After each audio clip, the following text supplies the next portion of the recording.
entrevista realizada com o professor Severino Vicente em Recife no dia 13 de outubro de 2011. Estão presentes Juliana da Mata e Márcio Vilela. Podemos, professor? Podemos, sim.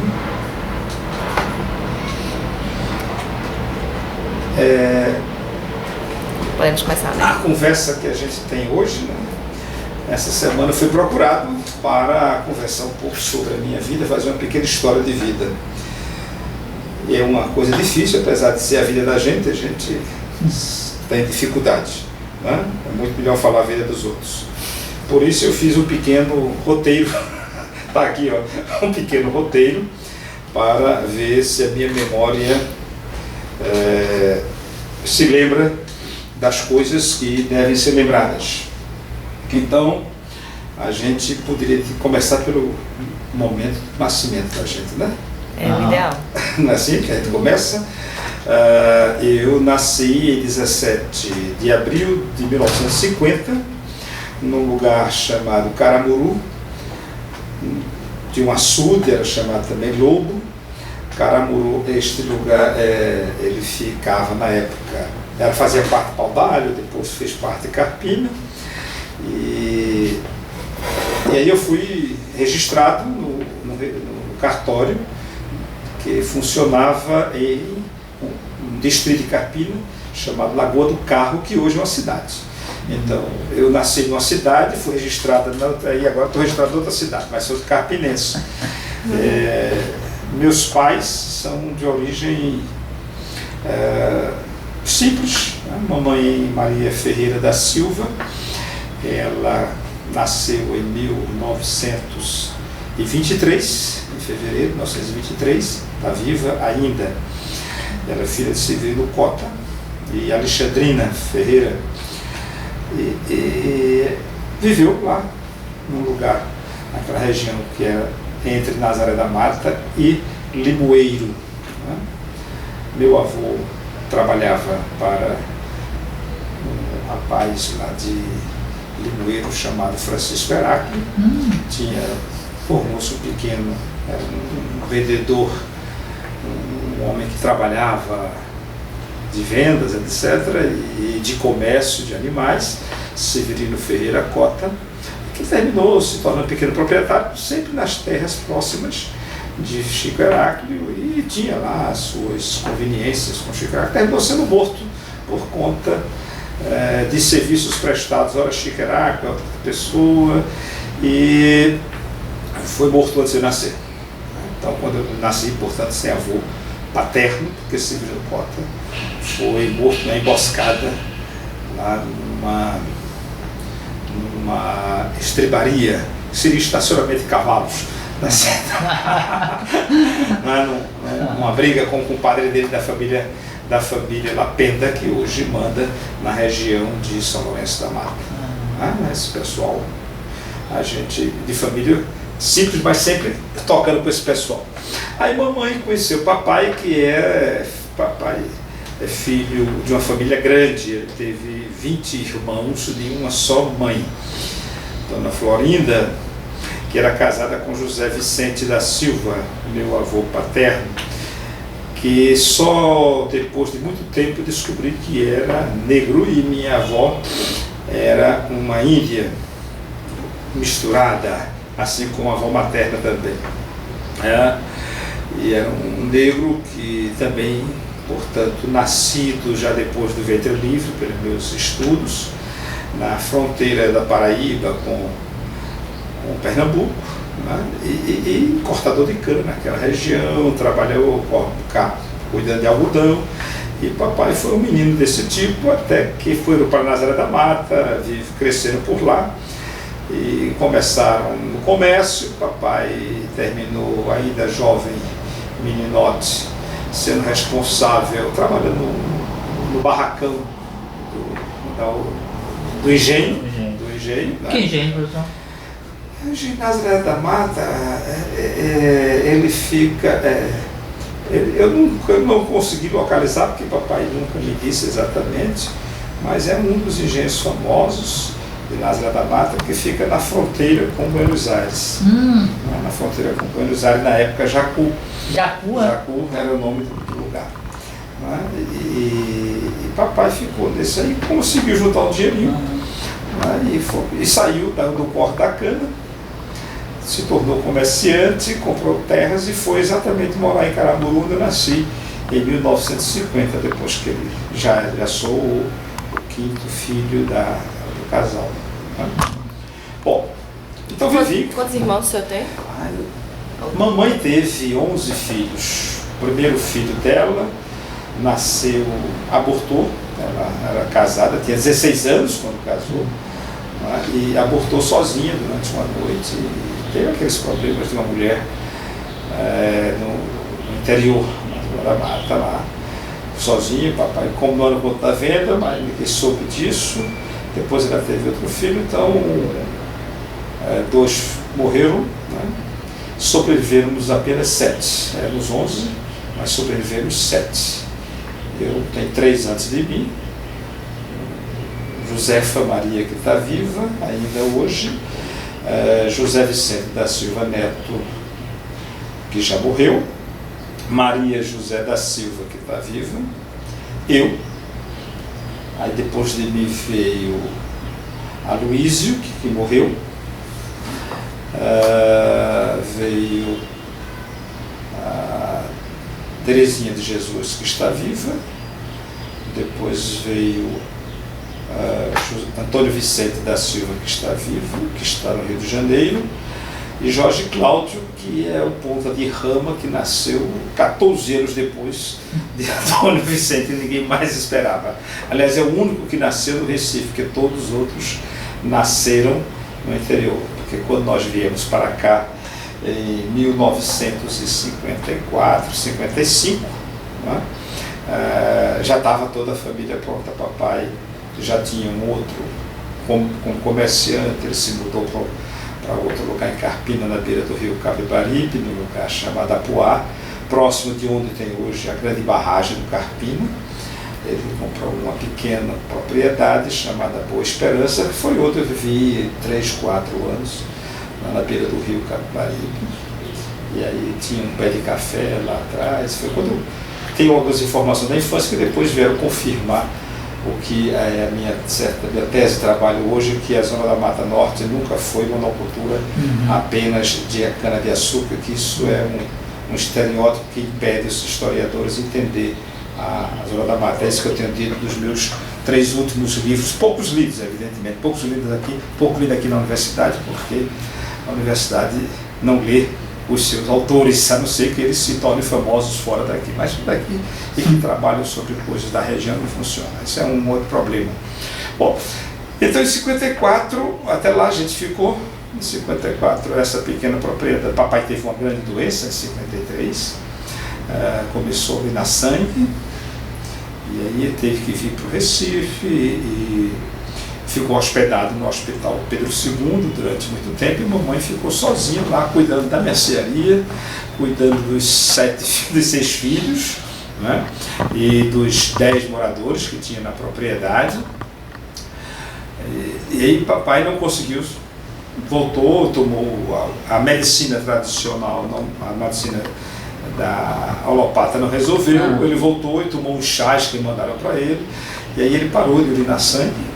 Isso foi a primeira grande doença dele. Então, com essa doença, depois, a seca de 52 foi uma seca muito brava, que chegou no Agreste e chegou também na Zona da Mata. Essa seca que é cantada por João Cabral de Melo Neto, em Morte e Vida Severina. Então, ele fala dessa descida desse pessoal, e foi exatamente nisso que nós nos tornamos migrantes. E aí papai pegou parte de um dinheiro que ele tinha e comprou uns terrenos aqui na zona da zona norte de Pernambuco, no Recife, em Casa Amarela, num lugar chamado Nova Descoberta. Então ele comprou umas terras lá e mandou um primo meu chamado Manuel Lopes de Souza, que é primo de mamãe, primo segundo meu, que o ajudava na venda, mandou para aqui ficar supervisionando a construção de uma casa e montou uma mercearia aqui. Então ele veio também, montou, quando nos mudamos, nós já tínhamos um lugar para morar, que é Nova Descoberta, e ele comprou terras a um rapaz, o chamado a família Marinho, e pagava, comprou terra, tinha lá na frente da casa dele propriedade privada, tal, etc., porque todo mundo pagava foro a essa família dos Marinhos, que é a família do Rosa Borges, das famosos bons Rosa Borges que cuidam, tal, etc., e que depois ele descobriu que eles, durante 50 anos, receberam o foro da população de Casa Amarela sem nunca ser proprietário de nada daquilo ali. Não é? E assim, a gente vem descobrir isso mais tarde nos trabalhos que viemos a fazer posteriormente na igreja. Bom, então, Nova Descoberta, quando nós chegamos lá, como era Nova Descoberta? Eu cheguei aos 5 anos, já sabia algumas letras, porque a minha tia de Jandira tinha me ensinado alguma coisa, algumas lembranças disso aí. Bom, Nova Descoberta era um beco, como ainda é hoje. Inicialmente se chamava Beco da Tamancaria, virou Nova Descoberta. Tabacaria? Tamancaria, de Tamanca. Porque na entrada da Nova Descoberta, ainda hoje, onde era uma fábrica de tamancos ou uma sapataria, tem um lugar que vende sapatos, que é o primeiro nome da cidade, do lugar, que depois veio se chamar Nova Descoberta. E quando eu fui para lá, já era Nova Descoberta. E tinha o Largo Dona Regina na frente. Lá, Dona Regina, uma mulher que morava lá, era a primeira. Aí tinha mais adiante a venda de um outro comerciante famoso, Zé Sobrio. Depois tinha a venda de Jósia. E aí já tínhamos entrado 1,5 km. Mais adiante, depois disso aí, descia a outra grande venda, era de papai, de João Vicente, lá no final do beco do Visgueiro. Tinha lá seu Arthur, e depois era o Cordaria, e depois era o Brejo dos Macacos, o Brejo dos Macacos no Rio e tal. Era uma grande venda? Era uma venda, né? Era uma bodega que vende de tudo. Caderninho? De tudo, com caderno e tal, etc. E papai faliu exatamente por conta do caderno, porque ele não foi por causa do caderno. Essa venda que foi importante para a formação da família. Papai, quando nós chegamos, eu virei elite, né? Porque era elite, a favela, o que é hoje uma favela na verdade não era, mas uns moravam na rua principal, os pobres no Brasil moram no morro, como nós sabemos, então nós moramos embaixo. Né? E essa venda ajudou. A gente tinha, quando chegou luz elétrica, fomos os primeiros a ter luz elétrica, e como a Pernambuco Trambuis na época não botava luz para cima, nós revendíamos a nossa luz, e então em grande parte da minha vida, eu cresci exatamente colocando postes, saindo luz da minha casa, distribuindo para o morro de cima. Então tive algumas aulas de eletricidade com o papai. Né? E na venda aprendi algumas coisas, porque a gente trabalhava lá. Né? Tinha de tudo. Ele faliu, na verdade, além de muitas pessoas não pagarem, né? Mas ele mantinha o comércio dele, mas faliu quando chegou o Bom Preço em Casa Amarela. Então, o Bom Preço em Casa Amarela renovou a modernidade que chega, acabou com essa coisa antiga que são as vendas. Então, praticamente, quem não se movimentou, e papai não se movimentou o suficiente, né?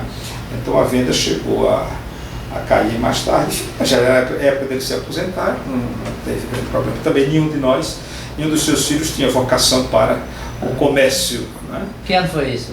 O preço chegou lá?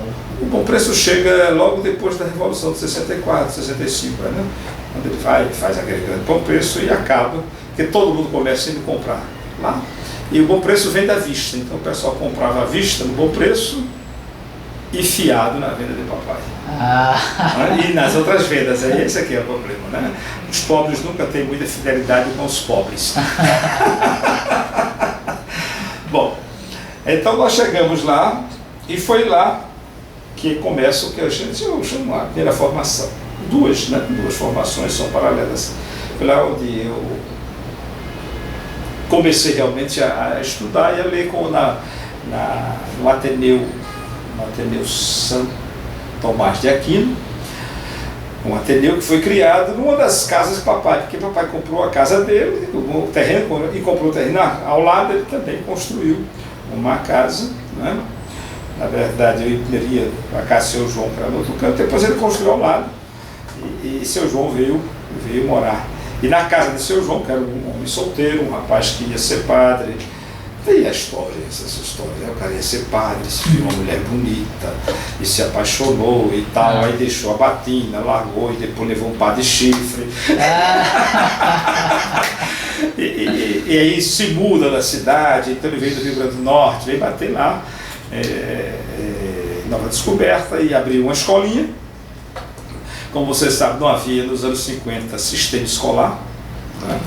Então havia muito essa liberalidade, as pessoas abriam suas escolas e essas escolas de alfabetização. Então foi quando eu entrei na escola do professor e foi lá que eu aprendi ao lado, né, com as exigências que se fazia na época, mas aprendi com alguma facilidade, porque logo o seu João aplicava o chamado método Lancaster, que é esse método que hoje a gente chama, dá outro nome para isso, monitores, né?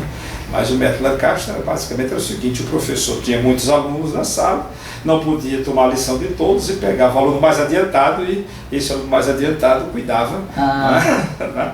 E aí eu trabalhava muito com isso. Isso foi entre 57 e 60, a minha formação junto com o seu João, que me ensinou muitas coisas, que foi o que eu aprendi a trabalhar a língua. Ele era um homem formado, né? Formado em quê? Ele era teólogo, né? Filósofo, porque quando ele estudou para padre, você tinha essa coisa todo dia, né? Antigamente os padres eram cultos, né? Hoje são curtos. Hoje são curtos, né? As exigências modernas fizeram com que havia aí já uma educação religiosa? Não, a educação religiosa fazia parte de tudo, né? De tudo. Nessa mesma época, quando nós chegamos, foi a época em que a diocese estava governada por Dom Antônio de Almeida Moraes Júnior, e uma das coisas dele, Recife estava crescendo na direção da Zona Norte, e aí foram criadas algumas paróquias para ocupar esse espaço, porque a Vila Norte, que é dessa época, né, estava criando algumas paróquias. E foi criada a paróquia do Vasco da Gama, para onde foi mandado os padres Severino e Santiago, e Nova Descoberta fazia parte do Vasco da Gama. Do outro lado havia a paróquia de Macaxeira, que estava ligado à fábrica da Macaxeira, né, porque era uma paróquia operária, e Nova Descoberta era formado de muita gente que trabalhava na fábrica, né?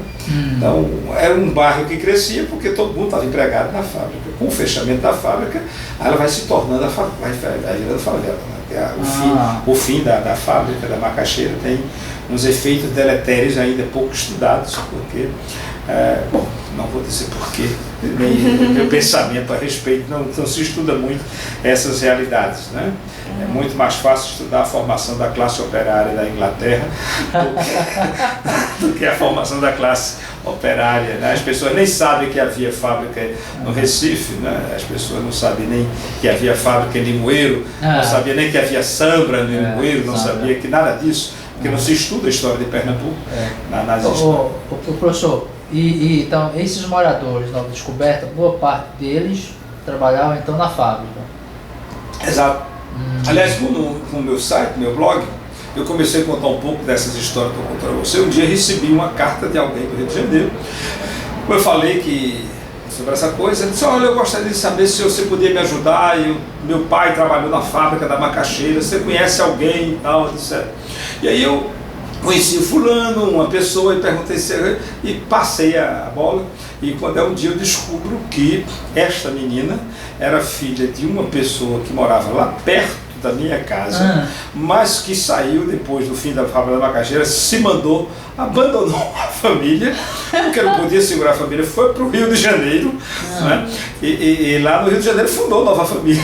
E aí, o que é interessante, aí há 3 anos atrás, através do meu blog, essa família se reuniu de novo.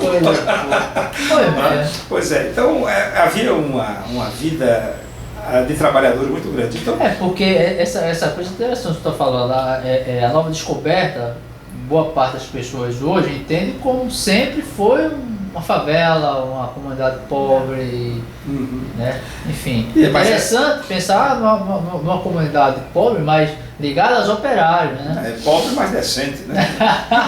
Pobre, mas decente. Aliás, era uma comunidade. Naquele momento, o Estado, como estava se crescendo a cidade, então o Estado tinha alguns cuidados ainda. Né? Então, a gente tinha um comissariado de polícia lá. Né? Tinha uma população, acho que em 1968, nós do Conselho de Moradores fizemos 67, 68, fizemos uma espécie de censo local, levantamento. Eu participava, era fundador do Conselho de Moradores, depois voltaremos nisso.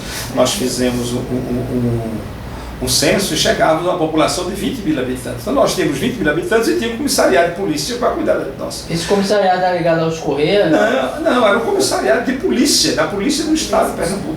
Mas aquela região, os Correios, não. que mandavam no comissariado? Não sei, não me recordo quem mais. Tinha um rapaz, um comissário famoso, Zé Rodrigues e tal, que inclusive namorou com uma das minhas irmãs, quis namorar, terminou casando com uma professora, amiga de minha irmã, essas coisas todas. Mas não. Tínhamos um comissariado. Agora, hoje, a Nova Descoberta tem quase 200 mil habitantes e não tem uma delegacia de polícia. Né? Para você ver como o Estado abandonou. Quer dizer, se hoje nós temos uma favela, temos isso, foi porque a história podia ser diferente, mas foi feita a opção de fazer com que a miséria crescesse onde havia dignidade. Essa é o que eu vejo. Professor, voltando um pouquinho para essas suas experiências da infância, fora a escola, quais as suas memórias, assim, a relação, brincadeiras na rua, relação com o mundo lá fora? Eu ainda não passei toda a minha infância, deu por adiante, mas na minha infância, nós brincávamos, como nossa rua não passava ônibus, não passava automóvel, tinha uma luz elétrica, passava um carro de vez em quando, o ônibus ficava mais adiante porque a frente da nossa casa não era calçada, não é? Então a gente brincava na rua. Então, o que é que nós brincávamos? Juntávamos os amigos, os vizinhos, no fim da noite, no fim da tarde, todos nós tomávamos banho às 5 horas, 5 e meia, tomar banho, estava todo mundo bonito, depois do café, a gente ficava na frente da nossa casa, na frente da casa do vizinho, e aí cantávamos imitando os cantores da época, fazíamos brincadeiras de esconder anel, de ficar na berlinda, exato, todas essas brincadeiras eu brinquei, brincávamos de roda, cantávamos o Pai Francisco, eu sou pobre de Maré descer, eu sou rico de Maré descer, Pai Francisco entrou na roda, tudo isso foi nossa brincadeira. Brincávamos durante o dia, brincávamos de bola de gude, brincávamos de ferrão, né, que era uma brincadeira perigosa, que os pais não queriam, mas nós sempre brincávamos de ferrão. Como é essa de ferrão? É o seguinte, é um ferro que você faz um triângulo aqui, o outro fica aqui, então você fica assim fazendo, são 2 ou 3 jogadores, e você tem que enfiar o seu ferro de tal maneira que impeça o outro de jogar. Né? E isso era possível porque a rua não era calçada, então você podia enfiar o ferrão. Né?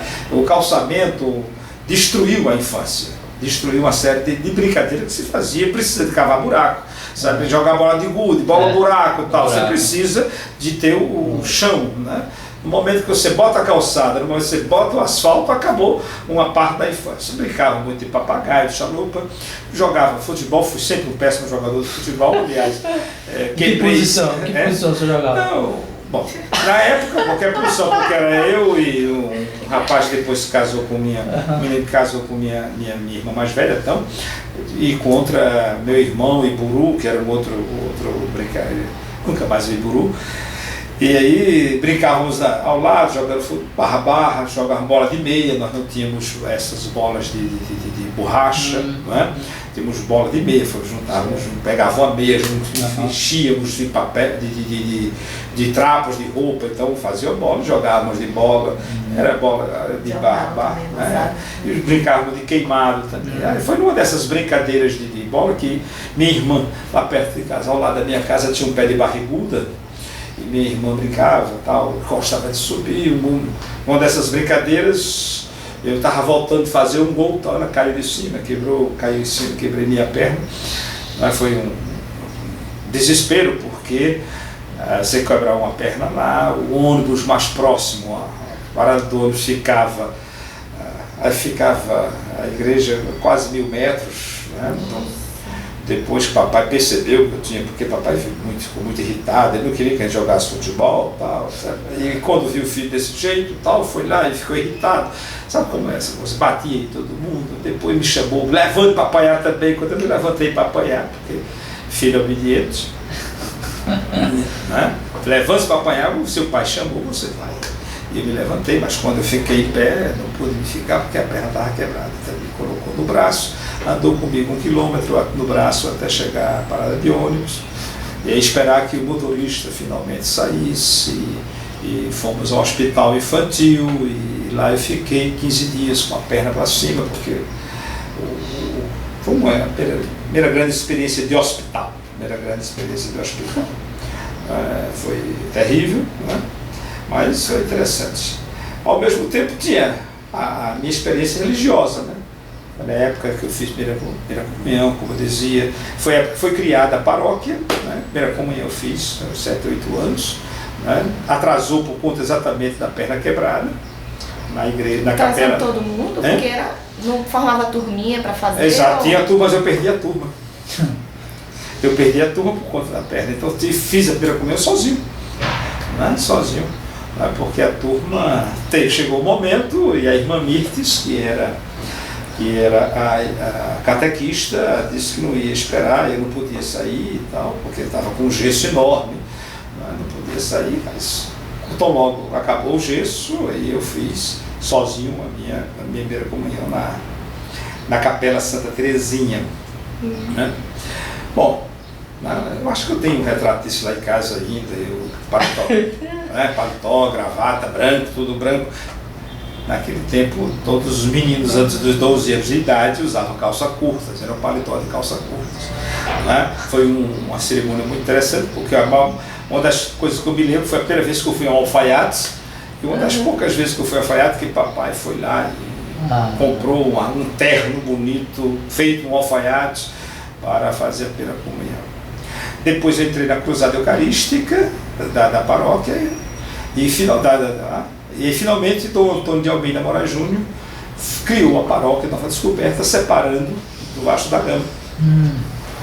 E quando eu era morador da Cruzada, um menino pequenininho, relativamente bonito, e um mais sem vergonha que falava de vez em quando. E quando o bispo do Antônio foi inaugurar a paróquia, foi fazer da posse ao novo vigário, que era o padre Inácio Vieira, que era um padre preto, negro mesmo, de Paudalho, um dos primeiros padres pretos, não é o primeiro, né? Outro dia encontrei um padre preto em 1920, vou escrever sobre isso, na verdade ele veio em 1800 do século XIX. Um dia eu vou escrever um livro sobre ele. E esse padre Antônio Vieira era de Paudalho, nascido em Paudalho, filho de uma lavadeira do Rio Capibaribe, né? E que terminava vindo para cá também e foi o nosso primeiro vigário. E aí eu fui escalado para fazer um sermão de saudação ao bispo, então decorar o texto. Meu professor João Batista escreveu um texto bonito e tal, só que na hora de na frente, sobe no caminhão, na frente da igreja, ao lado do bispo, e a memória falhou. Graças a Deus a memória falhou, mas a inventividade não falhou e, segundo me dizem, eu não me lembro, né? Fiz um discurso muito bonito, o bispo me colocou no braço, me deu um cheiro e saí aclamado pela população. Foi, eu acho que o meu primeiro e único grande sucesso. Mas foi muito bom essa coisa, e fiquei afamado, não é, na comunidade. Você tem quantos anos, você lembra? Isso, eu tinha 9 anos de idade. 9 anos? E já era professor, porque nesta época, além de ajudar o professor, o meu professor era um homem de uma vocação social muito forte. À noite ele dava aula a adultos, então ele tinha um trabalho de ir na casa, juntava 4 ou 5 pessoas na casa de uma outra pessoa e dava aula lá. E aí eu ia com ele,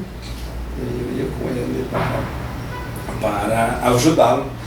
E foi nos meus 9 para os 10 anos de idade que eu me lembro a minha primeira grande emoção do magistério, quando, ao lado de um rapaz que devia ser 2 vezes maior do que eu, que me chamava de pequenininho, e eu também só me lembro disso, pequenininho, né?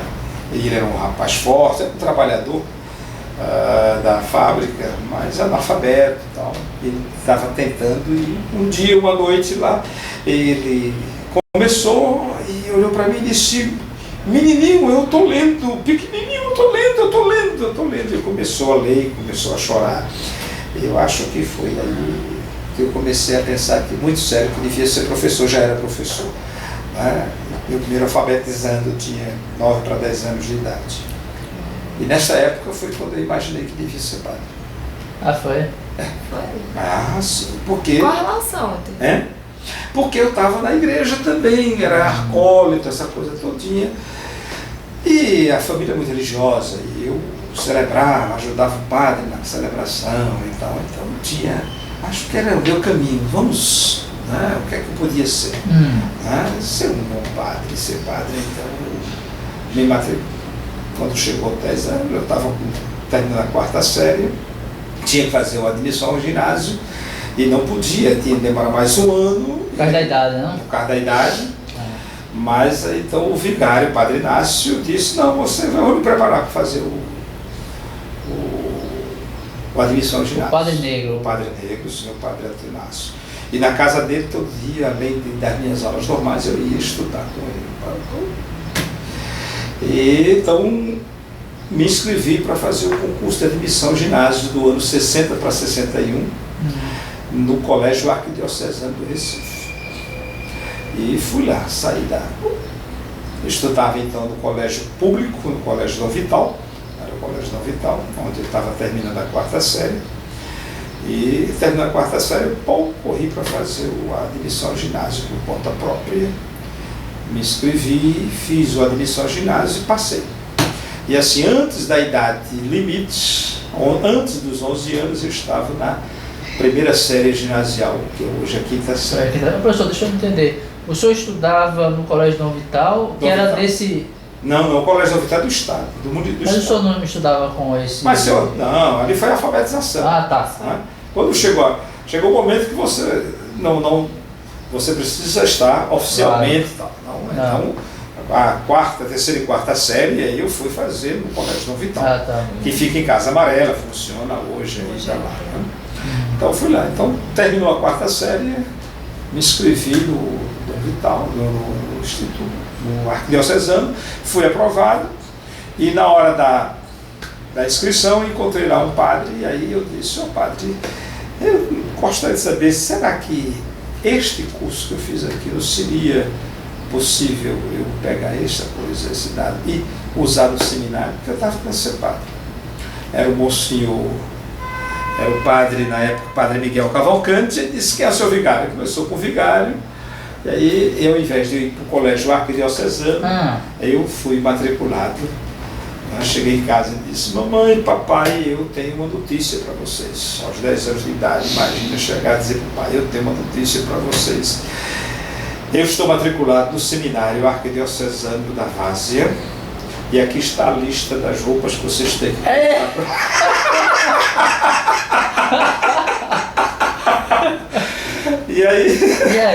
E aí, bom, mas foi... todo mundo quer ter um filho padre, né? E aí foi uma alegria muito grande na festa, papai disse e tal, e saiu e pegou o material e foi fortunado com isso. O colégio diocesano era independente do seminário, fazia a admissão para o colégio. Exatamente, mas então mandou os documentos e o seminário aceitou. O estudo era pago? Seu pai ia ter que pagar a mensalidade? Não, aí no seminário não, o arquidiocesano era pago. No seminário, o papai teve que pagar, né? Imagina que o diretor do seminário está ali, ó, o diretor do seminário, está vendo esse livro? Abelardo e a Luísa, essas cartas.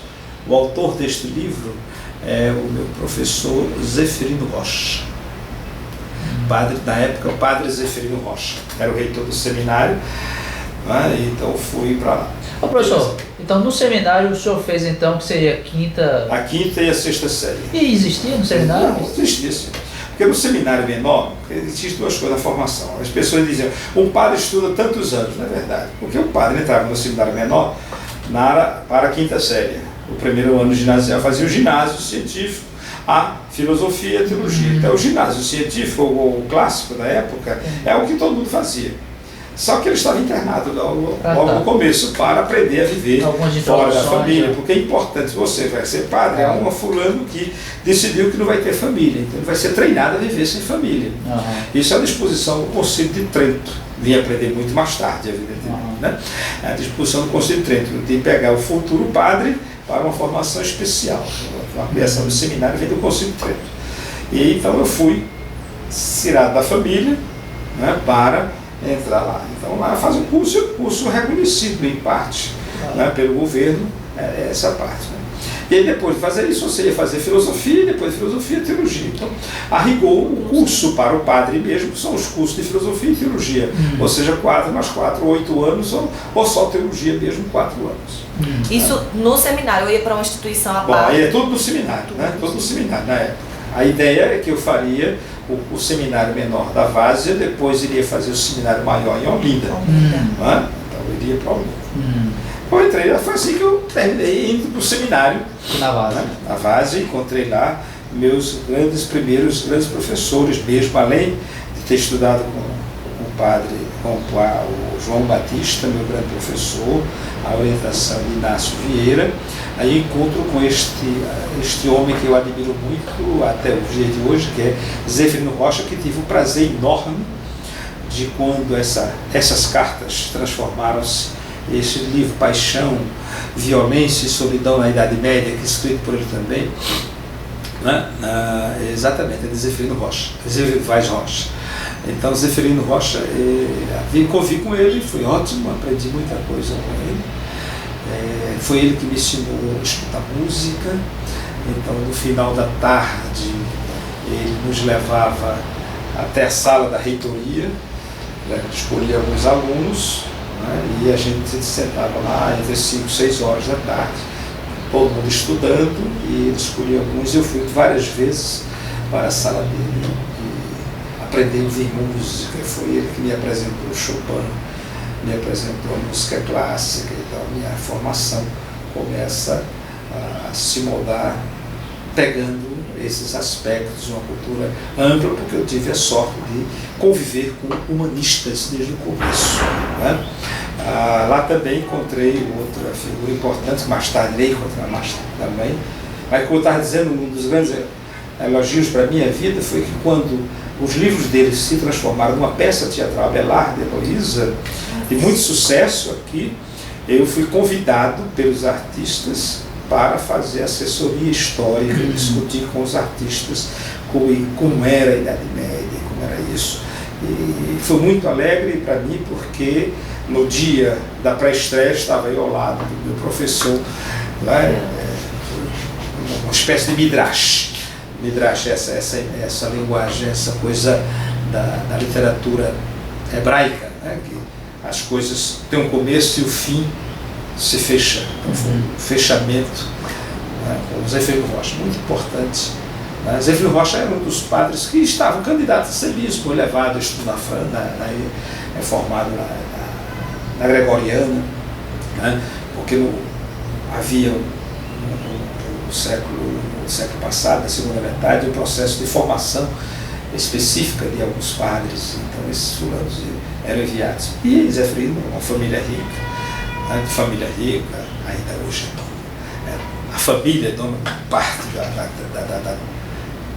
da Praia dos Carneiros, da família. Né? Então esse pessoal.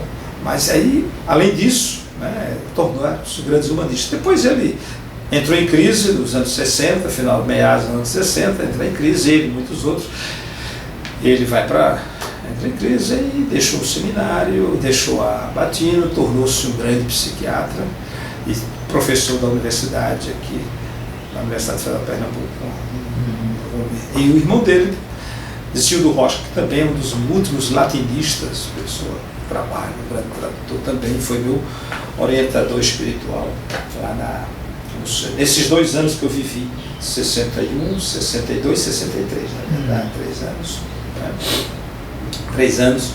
Então, Zéfiro Rocha, outra figura impressionante que nunca mais vi, Divanildo Pimentel, professor de latim, né? Que exigia cada aula, cada pergunta valia 1/10, 1/70 de 1/10, todo dia era avaliação, você tinha que saber todas as declinações. E graças a Divanildo Pimentel eu li aos 11 para 12 anos, li Dom Quixote de La Mancha e pela primeira vez li em espanhol, porque eu estava meio desatento na aula dele, a aula das 4 horas, ia terminar 4h30, aquele cansaço, aquele calor enorme. E aí eu não estava desatento e ele me chamou a atenção e como castigo ele disse que eu tinha que fazer o resumo de Dom Quixote de La Mancha para a próxima aula. E eu, quem vai discutir isso com o padre? Ninguém. Eu não.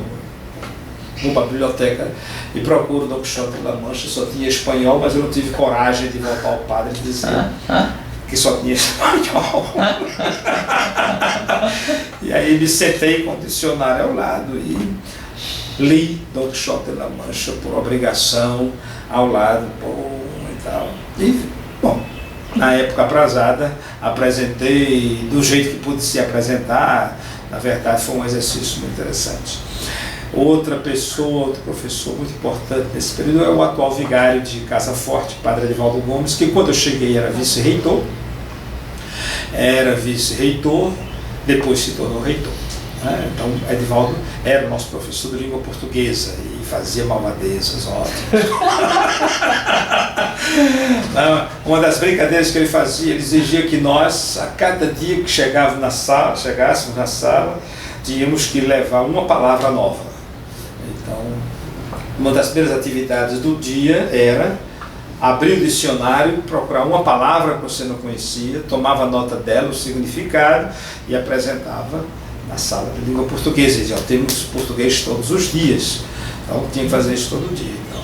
E tínhamos que entregar a palavra e criar frases em que a palavra entrasse para poder enriquecer o vocabulário. Né? Era um trabalho, né, pesado, mas que a gente fazia. E aí foi quando eu tive também o professor Kleber, que era um advogado, não era padre, era professor de história, que me apresentou os livros, primeiro o livro de Borges Hermida, dava aula para o Borges Hermida, professor de história, professor Kleber. Foi muito interessante porque as aulas de história dele, né, graças a Deus, foram complementadas pela biblioteca do padre Divanildo Pimentel. E eu me recordo assim, no canto do quarto do padre Divanildo, havia uns livros pretos lá e eu não queria olhar. Ele disse, você pode ler todos, menos aquele ali. Então, eram os livros de uma coleção de Paulo Setúbal, que eram romances históricos de Paulo Setúbal, contando a história do Brasil, o Caçador das Esmeraldas, as maluquices do Imperador e tal, etc. Né? E, então, Paulo Setúbal era um homem rico de São Paulo, né? Um cafeicultor e um homem de cultura. Né? Os ricos, antigamente, eles tinham muita cultura, além de dinheiro. Né? Hoje, você conversar com o rico é meio... conversa somente sobre carros. Né? Então, mas os ricos tinham uma formação. E graças a esse pessoal eu tive contato com isso. Só tinha um livro que eu não podia ler, que era o tal do Confiteor, que é Paulo Setúbal, que é as memórias pessoais de Paulo Setúbal, que ele publicou também, e é onde ele mostra por que ele foi deixando de acreditar em Deus, fazer uma crítica à igreja e tal. Então era proibido ler esse livro, né?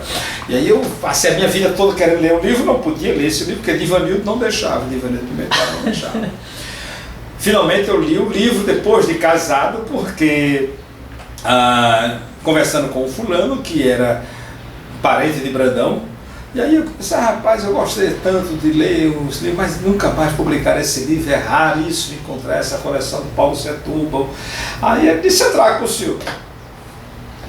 Era um rapaz, a gente jogando, e ele trouxe para mim a coleção completa de Paulo Setúbal, que tinha sido publicada em 1952, foi recentemente publicado, mas eu tenho aquela coleção preta lá em casa de Paulo Setúbal completo, e aí foi quando eu li o Confite, mas já tinha mais de 20 e tantos anos, já era casado, pai de filho, quando eu li o Confite, mas foi publicado por livro.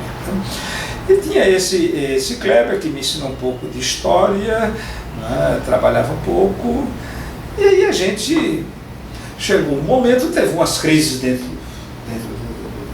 do seminário, um dos nossos colegas de turma foi comido por um tubarão lá em Piedade, porque nós íamos fazer um piquenique, né, e Roque terminou lá na frente do Retiro dos Jesuítas, onde ainda tem tubarão hoje, isso em 1962 também tinha tubarão. Não é novidade nenhuma ter tubarão. Só que a gente sabia quando vinha tubarão, porque a poluição permitia, a gente sabia que cheiros de melancia, coisas desse tipo, mas Roque terminou sendo carregado e apareceu o corpo dele algum tempo depois. Foi um drama na vida da gente, esse tubarão. Né? Esse tubarão, mas foi muito interessante a minha experiência religiosa nesse período por conta do comportamento do padre Zeferino Rocha. Muito um homem que soube superar uma crise. Mas eu acho que também essa própria situação deve ter levado a ele a uma crise de fé. Se me fortaleceu, o exemplo dele pode ser que ele tenha.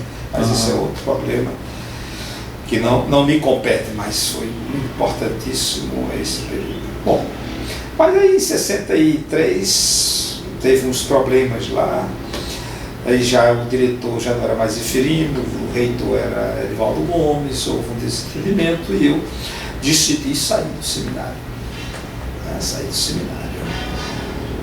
Por umas fofocas que aconteceram, eu disse ao padre, não foi assim, o padre disse que era, tal, etc. Essa parte eu não vou me aprofundar, porque envolve terceiros, né? Então, e ele, no meio da conversa, ele disse, Beuzinho, era assim que ele me chamava, você devia pensar se deve voltar no próximo ano. Em outras maneiras, me expulsou do seminário, delicadamente e tal. Não tinha razões específicas, mas uma orientação dessa foi assim que eu entendi. O senhor já estava lá no Seminário Maior, em Olinda? Não, estava em 63 ainda. Eu nunca fui ao Seminário Maior. Então, quando foi no final das férias, eu fui conversar com ele, e ele disse, realmente você tinha razão, não foi nada daquilo que eu pensava, esqueça nossas conversas, pode voltar. E eu disse, não, eu vim para dizer exatamente ao senhor que eu não volto mais. Que é uma questão, se eu não confio no que eu disse, não tem mais razão de ficar aqui. Né? A nossa relação quebrou. Né? Então, eu disse, o senhor não confia. Agora, o senhor descobriu a verdade, mas o senhor não confiou. Anos mais tarde, eu encontrei com ele, e aí ele ficou muito feliz de ter sido meu professor e tal. Mas essas coisas, são esses processos de formação, você vai passando por isso. E a gente vai refletindo sobre isso. Aí foi quando eu cheguei em casa e, numa hora do almoço, eu informei a minha família que não estava mais no seminário. Aí aquela alegria de 3 anos atrás desaparece, né? Todo mundo olha para um canto, olha para o outro, e papai decidiu que não ia pagar meus estudos mais, porque tinha feito isso, eu decidi não estudar, aí disse, agora você vai para a venda. Lá em casa nós não tínhamos água encanada ainda, no Nova Descoberta não tinha encanada, a água toda era carregada nas costas para casa. E o fulano que andava de batina agora vai ter que andar com um galão nas costas. Eu que era o padrezinho que andava na rua de batina, que as pessoas olhavam e respeitavam, agora ia ser apenas mais um carregador de água, atendedor na venda e tal. E meu irmão ficou proibido de fazer uma porção de trabalhos em casa, que agora era responsabilidade minha, porque afinal de contas eu decidi não estudar. Foi essa a compreensão que ele teve. Né? Bom, e aí foi um sacrifício que eu tive que aprender, criar músculos aqui e tal. Ainda hoje tem isso aqui forte, tanto carregar. Não é? a água nas costas. Evidentemente hoje isso seria, papai podia ser preso, denunciado pelo Estatuto da Criança e do Adolescente. Né? Algumas coisas hoje em dia você não pode fazer mais, né? Eu nasci um pouco antes, né, dessas coisas, mas quem manda nascer pobre? Né? Bom, nascer pobre fora de época, né? Fora das águas encanadas. Mas, para minha surpresa, 15 dias depois, papai chegou em casa e disse: você está matriculado na Escola Técnica Professor Agamenon Magalhães. E aí eu fui para a Escola Técnica Professor Agamenon Magalhães. Começava as aulas às 7 horas, na encruzilhada. Né? Então tinha onde nós coberto na encruzilhada. Então tinha que sair a pé, passando pela mata. Hoje não tem mais essa mata, a mata do Buriti. Hoje o governo Miguel Arraes derrubou todas as matas e houve processo de invasão, e tem lá hoje o que eles chamam de bolo da noiva, que é impossível viver, é uma favela, virou uma favela, porque o pessoal invadiu, depois foi dado a posse de terra e resolveu, a favela organizou-se. Né? Hoje eu estava lendo que Aguinaldo Silva disse que no Rio de Janeiro não se pode falar mal de favela. Né? Também no Recife também não se pode falar mal de favela. Você tem que conviver com favela e achar que é coisa bonita, que tudo é maravilhoso, lindo e maravilhoso, etc. As pessoas que nunca moraram em favela ou que esqueceram que moraram em favela não sabem o sofrimento que é uma favela. Né? E então, o que aconteceu foi que eu comecei a estudar lá para terminar o meu curso ginasial. A terceira e a quarta série do curso ginasial, porque eu passei 3 anos, mas só fiz 2 anos exatamente do padre Edvaldo Gomes, que era professor de português. Eu fui para a prova final e fui reprovado na prova final na época, e tive a segunda época, e fiz a segunda época e foi aprovado, mas o padre chamou o papai e disse: olha, ele passou. Ele tirou a nota para passar, mas eu acho que ele não aprendeu bem, não. E aí eu repeti o primeiro ano ginasial, porque, mesmo sendo aprovado, porque o diretor achou que eu devia, e papai concordou com ele. Né? É outra situação que não tem hoje, né? Um professor solicitar ao pai que faça que o seu filho repita a disciplina porque não aprendeu o suficiente, e o pai concordar. Né? São essas coisas que não existem mais hoje em dia. Isso, os dois seriam presos, né? Porque não se pode exigir que uma pessoa aprenda. Hoje em dia, se você fizer alguma exigência, eu tenho dificuldade, eu faço a exigência maior aos alunos, eles vão reclamar na coordenação. Né? Vão reclamar na coordenação, é capaz de fazer baixa assinada, porque o professor é exigente demais, né? Como já aconteceu aqui na universidade. E aí? Aí o senhor está fazendo que curso? Bom, aí eu fui para o CETEPAM, fazia o curso ginasial, terceira e quarta série, e fazia o curso profissionalizante. E eu fiz o curso profissionalizante de tipografia e encadernação. Então, depois de 2 anos, eu me tornei tipógrafo, trabalhava com tipografia, montagem de página de livro, todas as técnicas de tipografia, e também de encadernação. Quase que perdi a mão numa das máquinas, que bobagem minha, a máquina perdeu minha mão, mas como eu era um pouquinho morto, não chegou a destruir o meu dedo, mas quase que ia ficar aleijado, né, desse curso. Mas terminei o curso, e ao terminar o curso ginasial, era tipógrafo. Aí eu estava com uma profissão técnica, estava, portanto, com a vida resolvida. Era somente agora entrar e trabalhar com curso. Como se diz normalmente, terminou o curso ginasial, tem o curso técnico, acabou os estudos. Né? Só que eu não acabei os estudos, porque eu, nesse período, enquanto eu estava lá, foi quando chegaram lá, em 1965, né? Porque esse foi 64, 65, que eu estava no CETEPAM. E essa experiência é interessante, em 64. Dia 1º de abril de 1964, nós estávamos em sala de aula, quando de repente chegou o diretor e disse: voltem que não vai ter aula, estão suspensas as aulas, que está havendo uma revolução, vão para casa. E nos abandonou, soltou. Então nós estávamos, tinha para onde ir, porque não tinha ônibus, não tinha nada. E aí a gente teve que voltar a pé, né? Teve que voltar a pé no dia 2 para E numa dessas caminhadas de volta, peguei uma carona, porque eu não tinha ônibus, e terminei para Casa Forte e assisti pessoalmente o martírio de Gregório Bezerra. Né? Que terminei pegando uma carona que, em vez de me levar para a Vila Norte, me levou para Casa Forte, e eu vi aquela cena. Bom. Como foi essa? A cena é a cena famosa, já contada por todo mundo, em que o tenente amarrou uma corda e saiu puxando Gregório pelas ruas da cidade, dizendo que o comunista está preso e tal. Isso depois dele ter levado uma sova. Então essa foi meu primeiro grande contato. O que o senhor sentiu naquele momento, assim, hoje, suas memórias, quando o senhor lembra daquilo? Que sentimento? Era uma coisa que fazia medo, era só medo enorme, porque de repente o diretor manda você para casa e não para em canto nenhum, vão embora e você vê as coisas na rua. Eu tinha 14 anos, né?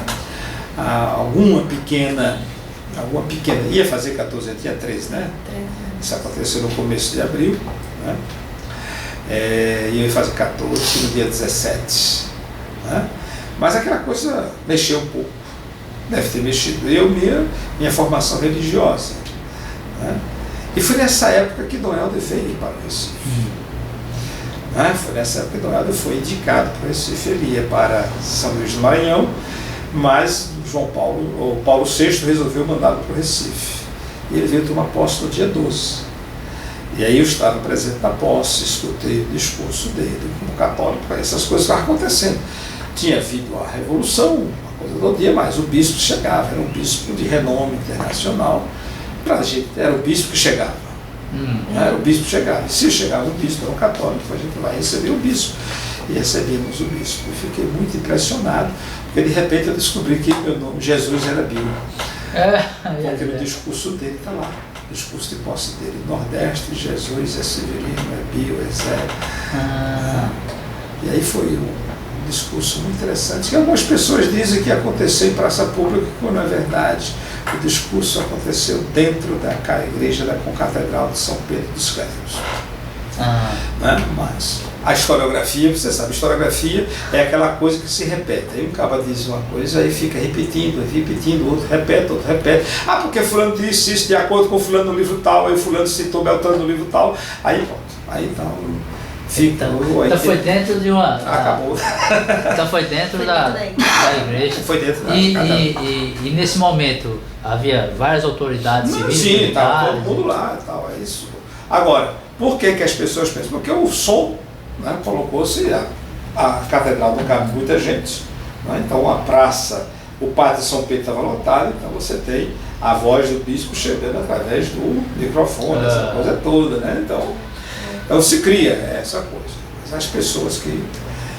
Então a historiografia é isso. É preciso ter muito cuidado com esse negócio de historiografia, porque depende do livro que você está compilando, da memória de quem escreveu o livro.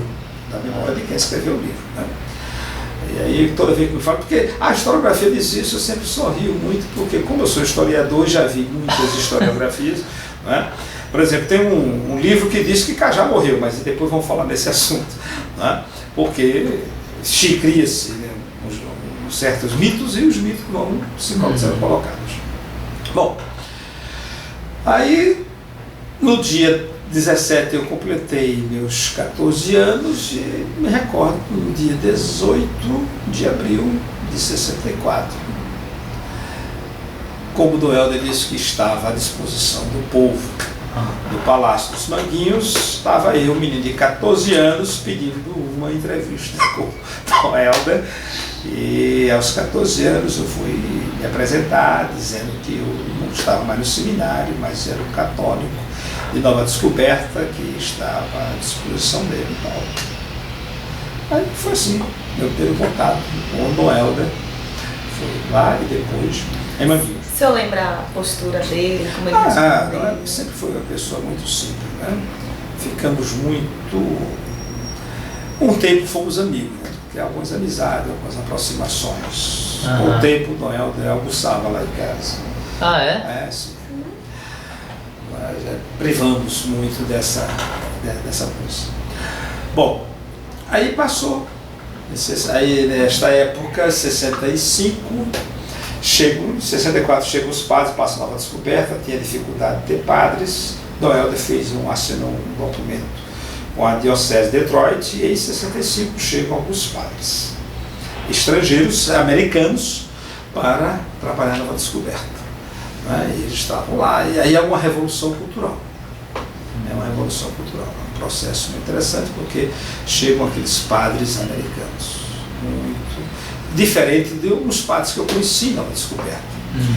Eu escrevi um artigo que foi publicado na Holanda, foi publicado no Brasil também, né? Foi publicado numa revista dos Redentoristas.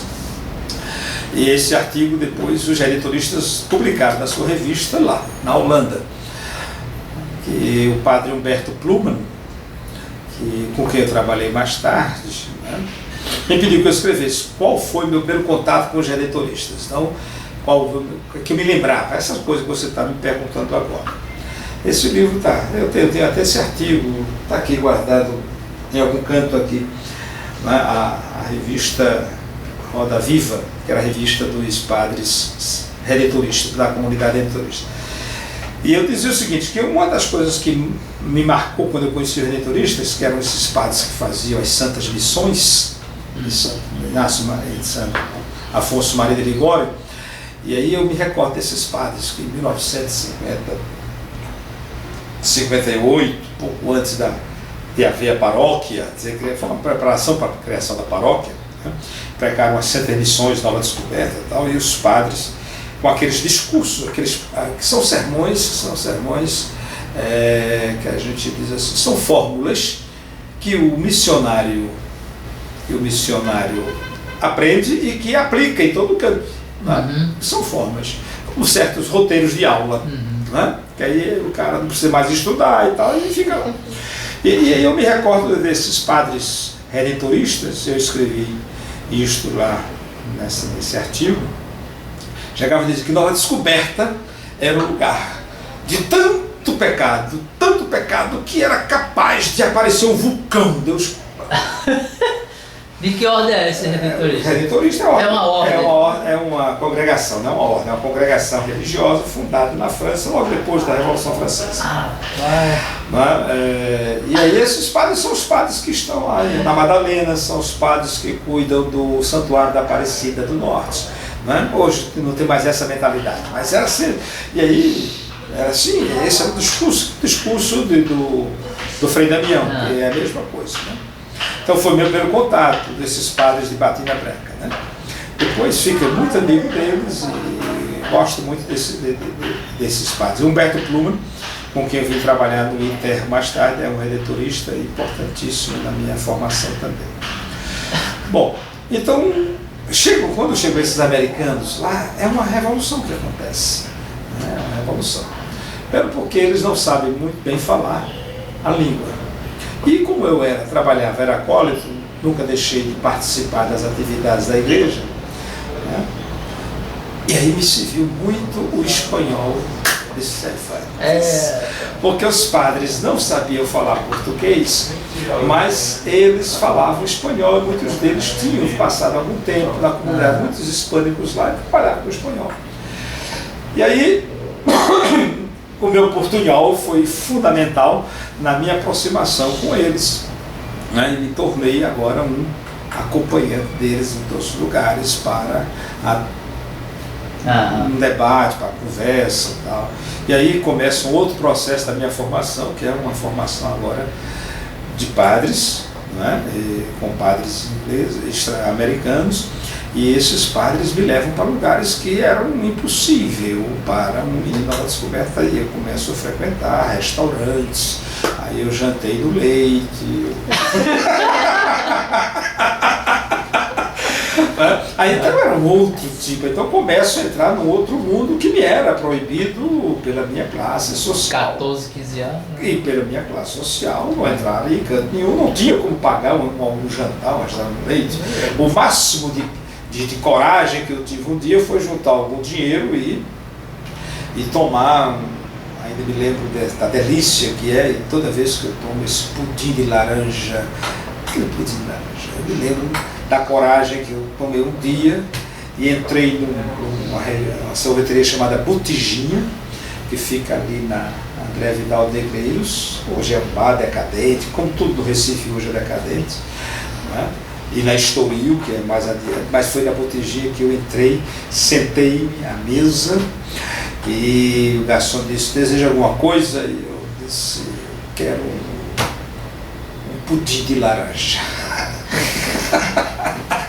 Aí já sente o gosto. Né? Toda vez que eu vejo um pudim de laranja, eu me lembro disso, né? Dessa minha incursão. Mas com a chegada dos padres americanos, o Recife novo se abriu, e aí os padres me levavam de um canto para o outro. Então eles tinham muitos amigos e vinham com muito dinheiro, evidentemente, e criaram uma casa de repouso no Janga, né? E montaram uma casa bonita que depois venderam, né? Depois venderam essa casa no Janga, numa época que não tinha muita coisa, né? O Janga você não pode imaginar, o Janga era só coqueiros. O Janga era só coqueiros. Nós, o máximo que podíamos fazer, às vezes alugávamos um ônibus em Nova Descoberta e íamos fazer piquenique no Rio Doce. Na praia de Rio Doce, que era cheio de coqueiro e tal, etc. Você pode imaginar o que era o Recife e Olinda ainda nos anos 60, né? Sem essa explosão demográfica que nós temos. Então a Revolução começa aí porque os padres, era a época do Concílio Vaticano, eu tinha tido alguns aspectos do Concílio Vaticano quando era no seminário. Porque no seminário, todos os bispos do Nordeste que iam para o Vaticano II passavam lá. Era um menino de 10, 11, 12 anos, não compreendia o que estava acontecendo. Então eu via o Concílio desfilar diante de mim. O Concílio desfilava diante de mim, era muito interessante. Porque o bispo de Natal e vinha pegar um avião aqui no Recife, não é? Mas aí ele se hospedava lá no seminário e conversava com a gente, não em Olinda, porque aquilo que era mais fácil ir para o aeroporto. Então todos os bispos que iam e voltavam, passavam lá. Então a gente tinha notícias do que estava acontecendo, como era junto. Foi quando eu conheci alguns bispos, como o Dom Acácio, o Dom Francisco, Dom Marcelo Cavalheiro, mãe não era padre, mas era secretário de bispo e tal.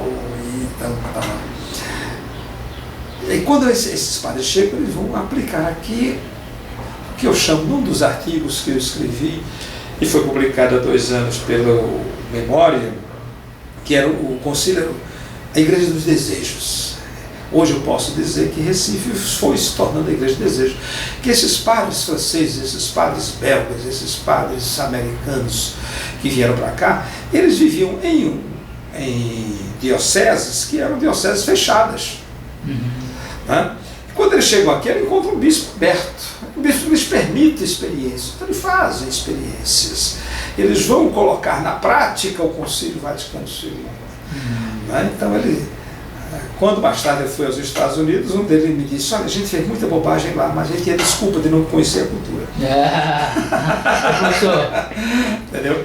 Então eu vi, foi uma revolução, porque desaparecem as procissões, as imagens saem da igreja, muitos católicos ficam frustrados com isso. Aí eu já tinha alguma consciência dessas coisas, 15 anos, né? Escutava a mamãe, escutava os mais velhos da igreja sofrendo com isso. Em compensação, muita gente nova começou a chegar com esses novos padres, com esses novos métodos. Então foi uma revolução que estava acontecendo, uma descoberta com a chegada desses padres. Esse é o contato com Dom Helder, que o senhor citou anteriormente, né? Quer dizer, esse bispo aberto, que permite essas experiências. Dom Helder, em algumas cartas que foram publicadas recentemente, fala de encontros ecumênicos, quer dizer, no palácio, na residência. O senhor chegava a participar desses encontros? Não, esses encontros, famosos encontros. Dom Helder sempre trabalhou com a classe média. Dom Helder, ele estava com os pobres em alguns lugares, mas Dom Helder sempre foi um bispo voltado para a classe média, e você pode olhar quem trabalha com ele, quem está com ele, é sempre gente de classe média e classe média alta. Poucos pobres chegaram a crescer, mas isso é outro momento, né? Então Dom Helder trabalha. Então quando Dom Helder chega aqui, aqueles famosos encontros que aconteceram lá no Palácio, O Helder trabalhava, era o bicho das favelas, era o bicho vermelho, porque ele que criou no Rio de Janeiro a obra de São Sebastião, o Banco da Providência, mas era o quê? Era pegar o dinheiro da classe média, né, organizar isso, organizar os pobres e organizar a favela, e nesse sentido ele era os trabalhos. Mas os braços de Dom Helder, quer dizer, com quem ele trabalhava, eram sempre pessoas de classe média. Vejam quem são suas secretárias, vejam quem são eles. Não é uma pessoa que veio lá de baixo. Mas aos poucos eu vou contar mais coisas sobre isso a respeito. Né? Bom, então, o que ele fez quando chegou? Ele tinha que se comunicar com a sociedade. Mas como é que ele vai trabalhar com a sociedade? Né? Como é que ele vai trabalhar? Então ele abre o palácio para encontros com a sociedade pernambucana. Mas o que é a sociedade pernambucana? É Brenan. Quem são os artistas? Quem são as pessoas que são convidados para esses saraus noturnos, esses saraus de música? Não é? É a intelectualidade que participou desses encontros. O povo não estava convidado. O escândalo é que as luzes estavam acesas, que o bispo se sentava numa cadeira comum ou se sentava na escadaria do palácio para conversar com as pessoas. Esse era o escândalo. Não era o fato de ele receber essas pessoas, pelo contrário, isso era importante, que ele estava entrando na sociedade. O escândalo é que o bispo ficava depois, até às 3 da madrugada, quando está em todo boa, fica uns 4 ou 5, aí ele vai e se senta ali nos degraus da saída e fica batendo papo. Conversa de fim de festa. Mas quem é que participava disso? Não, mas era uma forma dele angariar a simpatia naquele momento. Né? Afinal de contas, o homem era um possível candidato a vice-presidente da República. Ah, é? Era, sim. Todo mundo achava que, conta-se inclusive, que Castelo Branco queria na chapa. Né? O homem era amigo pessoal de João Goulart, amigo pessoal de Muricy, né? E que é muito bom. Isso não estou dizendo que é ruim, não. É somente para que as pessoas não fiquem pensando que, no primeiro momento, quando ele chega aqui, em 1964, de repente, os pobres entraram e conquistaram o Palácio dos Mangueiros. Isso é um processo. Mas ele fala dos encontros ecumênicos, que seriam com outras religiões. Ah, sim, porque ele também chamou outras pessoas. A vida dele foi muito ecumênica ao longo do período, né? Então tem que ver o processo longo. Mas no primeiro instante é isso. O que vai fazer a aproximação maior e que também vai mexer comigo bastante, é em 65 nós temos uma grande cheia. Chuva e cheia. E aí tem a Operação Esperança. Isso, exatamente. Aí tem a chuva e cheia. Chuva e cheia, né? Tem a chuva e cheia. Ali, a chuva e cheia é o nome de uns gêmeos que nasceram exatamente no mês de julho de 1965, lá em Nova Descoberta. E era o apelido porque nasceu lá e foram batizados John Kennedy e Robert Kennedy. Nasceram, né, em homenagem aos padres, né, um chamava-se João e outro chamava-se Roberto Kennedy, os Kennedy lá, e que a gente na brincadeira chamava chuva e cheia, porque eles nasceram nesse período. Né, chuva e cheia. E aí com essa chuva, com a derrubada de morros, essa coisa toda, né, Nova Descoberta teve alguns problemas de muita gente perdeu casa. Tinha o Rio do Brejo e o Rio Passarinho que passavam por lá ainda, hoje só tem fiapos de rio, mas ali era o Brejo, né? Chamava-se o Brejo, Nova Descoberta, o Brejo, porque tinha um brejo, tinha o rio, lá o Rio Passarinho, o Rio do Brejo, que deságua tudo no Rio de Ibiribe, né? Que está tudo desaparecido hoje, essa geografia, né? A gente brincava com uma banha nesse rio, hoje desapareceu, né? O progresso faz essas coisas, né? A impermeabilização. Pois bem, então, quando vem isso, é o momento que Dom Helder entra na sociedade e conclama e inventa a Operação Esperança. Né?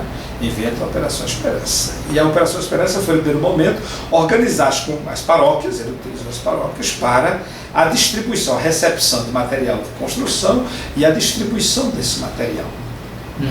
E aí os jovens da comunidade Nova Descoberta entram nesse processo de secretariar quantos caibem, vai para tal fase, para tal casa, e verificar que todo mundo recebia, distribuía essas coisas.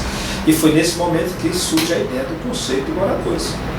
E aí nós fundamos, nessa época também eu fundo, juntamente com várias outras pessoas. Aí a gente... Havia embate do Conselho com os representantes da operação? Não, com o Conselho de Moradores é da Operação Esperança.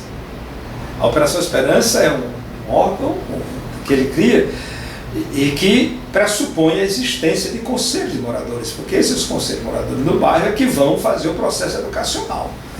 Né? A Operação Esperança está ligada a isso. Então, em cada lugar criar um conselho de moradores e esses conselhos de moradores discutir, e organizar e fazer esse trabalho. O senhor fez parte, então? Eu sou fundador do primeiro Conselho de Moradores de Nova Descoberta, que é o primeiro Conselho de Moradores da cidade do Recife, fundado em 1965. Né? Faço parte dessa pequena história. Aliás, isso foi publicado recentemente, não recebi ainda o livro, porque Zainan não mandou o livro para mim ainda, mas nesses depoimentos da Juventude Pernambucana, ele pediu para mandar um depoimento, eu escrevi um artiguete que menciona essa coisa lá. Então, esses conselhos, assim, ele tinha uma relação direta com a igreja, assim. Não é com a igreja, filha bem. Uma coisa é o trabalho da igreja religioso, outra coisa é o trabalho social. Então, a Operação Esperança é uma entidade de caráter público-privado, não é religioso. A estatuto e tudo, né? O estatuto e tudo. Entendeu? Então, a Operação Esperança, aliás, tem uma dissertação, um trabalho de fim de curso, que é o único trabalho que é esse aqui, que está aqui, projeto Operação Esperança, de uma aluna nossa, que é do Departamento de História, mas o departamento não leva em consideração bons projetos como esse, deveria estar publicado, né? Porque isso é conhecimento, é o único trabalho científico sobre Operação Esperança que eu vejo é esse aqui. A professora Silvana que disse, rapaz, você está fazendo um trabalho, deu 10 a menina, tal, etc. É um trabalho muito bom. Então a Operação Esperança então tem essa coisa. Então a ideia era, em cada bairro, criar um conselho de moradores. Então eram pessoas ligadas à Igreja Católica, tá certo? Porque devem ir lá. Mas não era um trabalho religioso. Então você tem, por exemplo, no Conselho de Moradores de Nova Descoberta, tinha eu, que estava ligado à Igreja Católica, que era um católico, mas eu sei que tinha Custódio Amorim, Tereza Campelo, que não era, né, que era pessoas que estavam trabalhando lá. Era gente ligada à AP, antiga AP, gente ligada ao Partido Comunista, né, que faziam e trabalhávamos juntos. E aí foi um grande processo de educação para mim, porque aí de repente eu estava discutindo com pessoas, eu tinha entre meus 15, 17 anos, 18 anos, estava discutindo com gente que tinha uma formação política muito boa. Né, e a gente fazia encontros, né, para discutir, a gente, nesses núcleos de estudo, a gente estava lendo, discutindo essas coisas. Na sacristia da igreja, discutia Karl Marx, Libre 18 de Brumário, tal, etc. Discutindo com essas pessoas, eu me recordo de noites que eu saía chorando por conta que eu não tinha argumentos, aí eu tinha para discutir com eles a minha filosofia e a deles e tal. Aí eu pegava o livro, ia estudar e voltava para a próxima reunião e tal. E aí eu fui tendo essa formação dentro do Conselho de Moradores. Então vamos organizar, então criar cursos, criar isso. E fizemos um trabalho tão interessante. E cada ano tinha eleição, organizamos eleição. Eu recordo que houve uma eleição, a eleição da chapa rosa e a chapa branca, não sei o que e tal. E nós fizemos uma eleição que envolveu, imagina, isso não serve para nada, não tinha nada. Mas nós fizemos 5.000 pessoas no dia de domingo ir votar para a diretoria do Conselho de Moradores de Nova Descoberta. É um negócio assim, botar 5.000 pessoas na rua para votar para nada, para Conselho de Moradores, não tem salário, não tem coisa nenhuma, não tem influência política nenhuma, era somente para organizar o bairro. Né? O negócio chamou tão a atenção que Thales Ramalho, que era um dos arquitetos, mentores da Arena, aqui em Pernambuco, foi bater na minha casa, me oferecer, tá, você não quer participar da próxima eleição? Né? Porque o fulano que consegue botar 5.000 pessoas, né? 3.000 de uma chapa, 2.000 de outra chapa para votar, uma disputa desse tipo, esse cara poderia ser um vereador, podia, ou ele ou o grupo dele, né? Então, eu me recordo, fui conversar com o Noel, e disse, vereador não vale nada. Pergunte ele se lhe dá o deputado federal, que você vai. Claro que se você está oferecendo poder, dê o poder. Não faça de conta que dá o poder. Nessa época eu tinha terminado. Já tinha 16 anos. 15 para 16 anos. Exatamente, finalzinho já. Aí nessa época que a gente trabalhava com isso, eu trabalhava com outra coisa. Né? Porque aí papai ficava doido, porque quase ainda trabalhava na venda, mas tinha dado um jeito, pouco tempo, e papai era muito tolerante com o trabalho que a gente fazia, o trabalho social, e ele sabia que isso era importante para a gente. E evidentemente meu irmão era marinheiro, já estava viajando no mundo, mas era uma forma da minha formação, e ele nunca se intrometeu muito depois daquela coisa, né? E nessa época também os padres, aí eu tinha o trabalho católico, religioso. O trabalho religioso, os padres chegaram um dia para mim e disseram, será que você tem competência para organizar os jovens na descoberta aí na igreja, trazer os jovens católicos para aqui e tal? Era um desafio besta, idiota. Aí a gente começou a conversar com um grupo de colegas que não participavam do Conselho de Moradores. Porque nem todos os católicos estavam lá, tinha gente que era contra, não achava que era necessário fazer isso. E eu achava sempre que podia trabalhar nas duas coisas. Nunca vi nenhuma contradição nisso. E aí, Joselita, Odói, Nita, a outra Joselita, Samuel Freitas, minha irmã Lia, nós formamos um núcleo de jovens, de grupo de jovens, e como os padres tinham uma ideia na época, trouxeram as ideias que vinham das experiências novas missionárias do Grupo Fermento, que hoje se chama um pouco Casais com Cristo, tal, etc. E perguntaram. Então a gente começou a elaborar um projetozinho de como fazer isso. Então tinha comunidades de padres americanas lá descoberta, mas tinha no Ipicep, tinha em Boa Viagem, tinha no Pina. Né? Então eles faziam esses trabalhos, e a mesma coisa que nós fazíamos aqui, tinha um grupo de jovens trabalhando no Pina. Né? E a gente elaborou em Nova Descoberta uma discussão de 14 semanas, e cada semana um tema diferente, né? E elaborávamos um texto, líamos a Bíblia, eu lia muito, porque além de ler os comunistas, tinha que ler a Bíblia, essas coisas.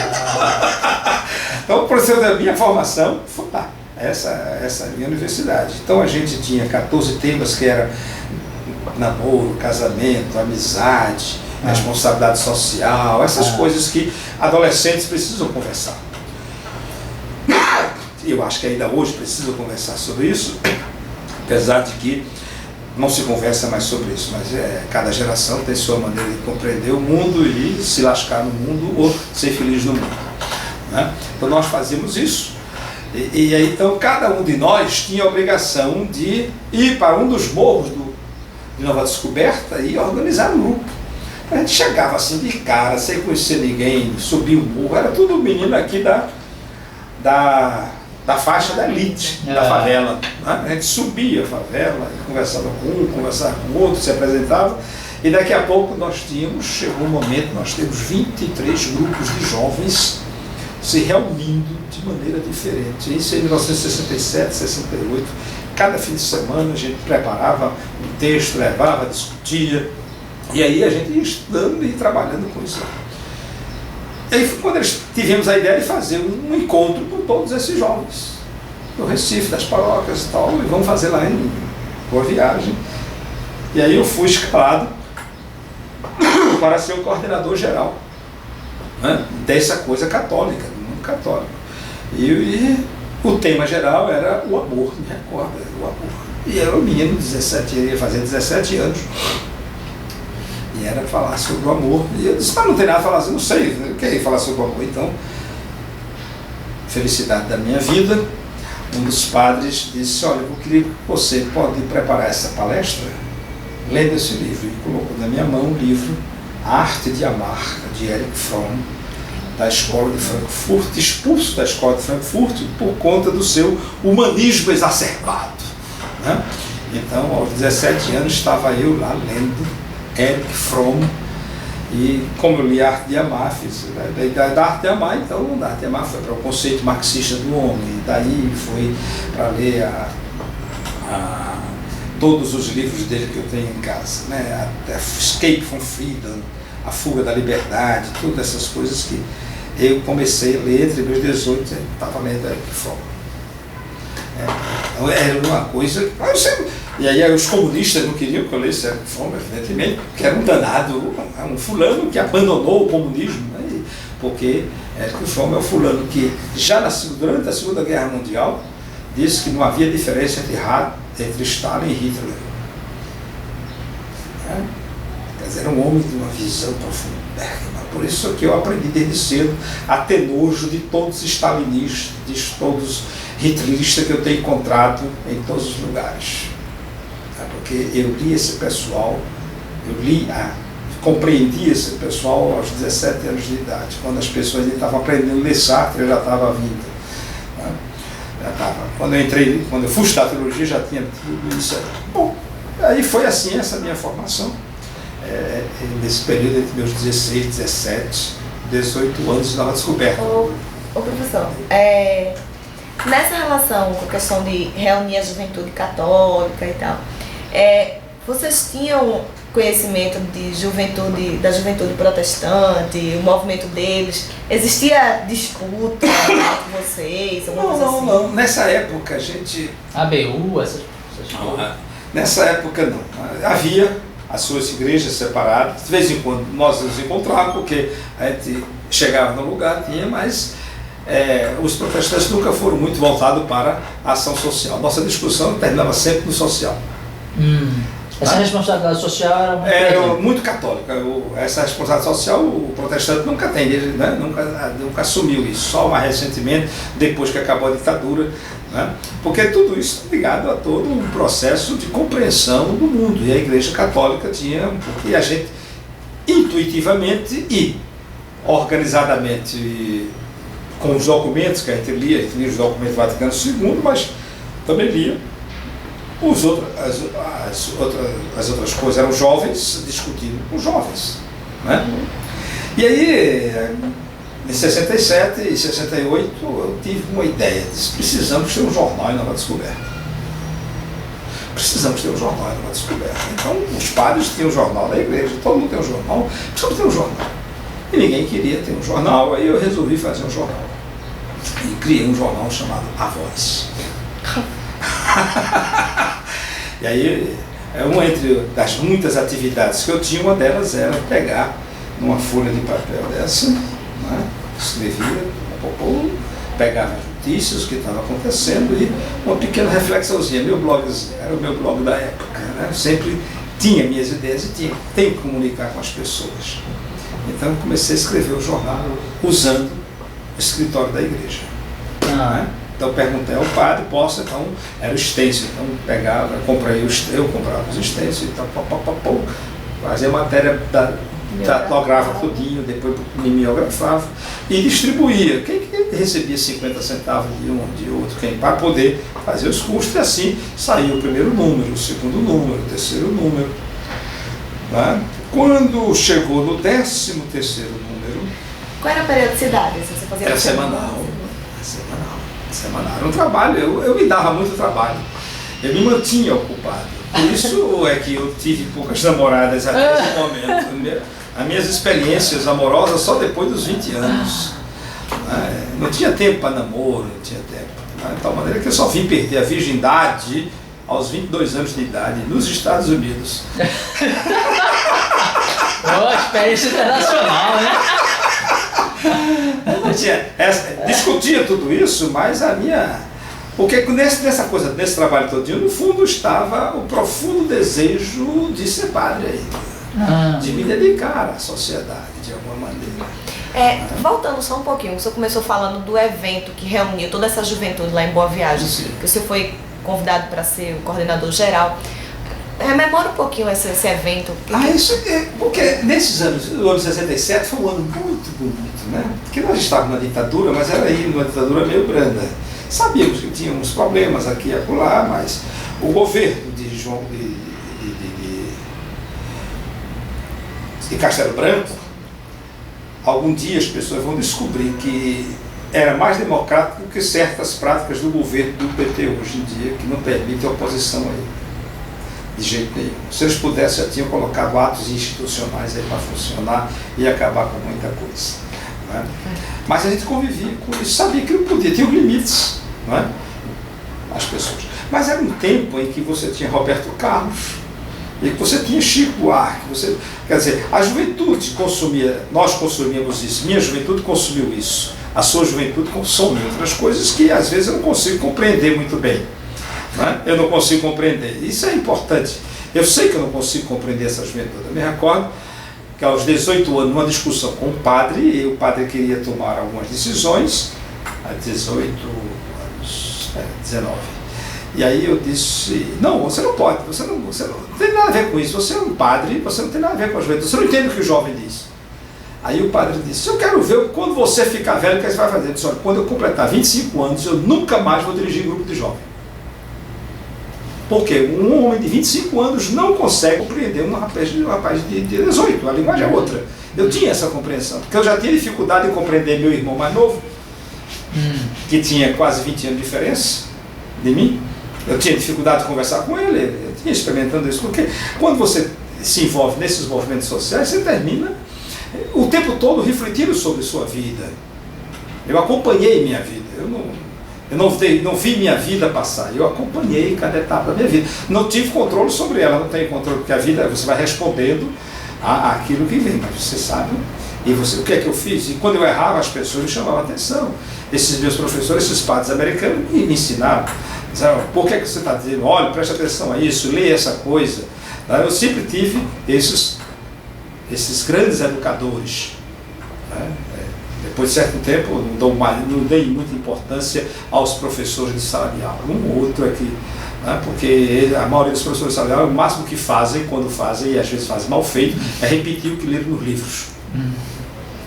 Não refletem sobre isso, porque são péssimos profissionais, a maioria deles. E os professores que eu tive, inclusive aqui na universidade.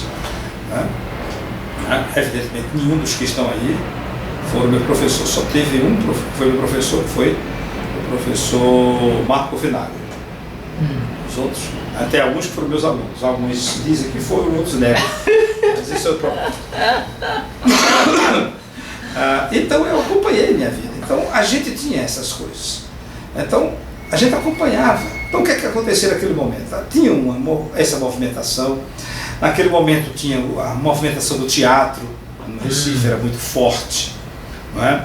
A primeira Paixão de Cristo com o Cristo Negro. Não é? Com Isaac Gondim, que era professor da Escola de Belas Artes, que hoje é o Centro de Arte. Tem um papel importantíssimo. Ele foi lá em Nova Descoberta, a gente organizava a Paixão de Cristo, a gente organizava, por exemplo, o nosso Conselho de Moradores, uma outra bobagem que a gente fazia na Semana Santa, em vez de fazer simplesmente a Paixão de Cristo, a gente juntava as pessoas para debater sobre alguma coisa.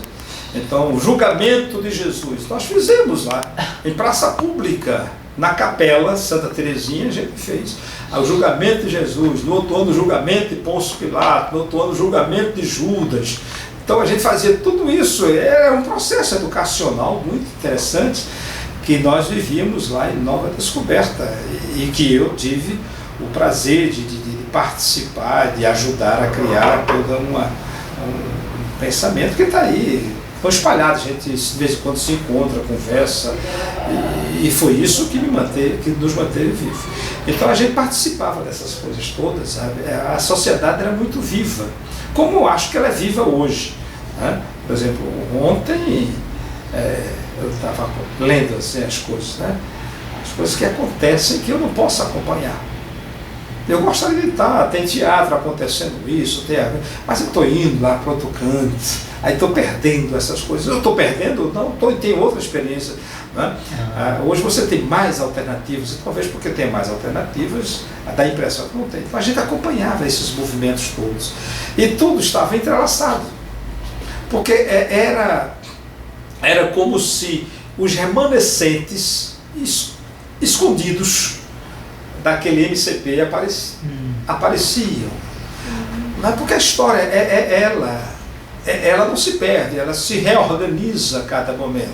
Há outras histórias possíveis do que essas que são contadas no livro, e essas que são vitoriosas. Então tem essas histórias que fazem esses outros mundos que a gente não consegue perceber. Tá? Eu sei que está acontecendo muita coisa aí. Em 67 teve isso, então estava eu em 68 escrevendo com o radinho ligado, às 6 horas da noite, no dia 13 de dezembro de 1968, e edição extraordinária. Na sexta-feira. Decretado o AI-5, fechamento do Congresso Nacional, tal, eu parei naquele momento que estava fazendo. Tirei o material da máquina, guardei, e subi naquela noite praticamente 15 morros no Recife, onde tinha Nova Descoberta, mandando todo mundo para casa. Aí começou a ditadura. Essa é a minha compreensão. Naquele momento eu disse, nos lascamos. Quando veio o AI-5, eu estava exatamente escrevendo meu jornal. A Voz. A Voz. E parou. Qual o número? Era o número 13. 13. Dia 13, numa sexta-feira. Sexta-feira 13. Que não tem nenhum volume desse, porque depois, em 72, quando fui preso, foi tudo queimado, algumas coisas desaparecidas e tal, mas esse é outro momento. Exato. Exatamente. Com certeza. Tá bom?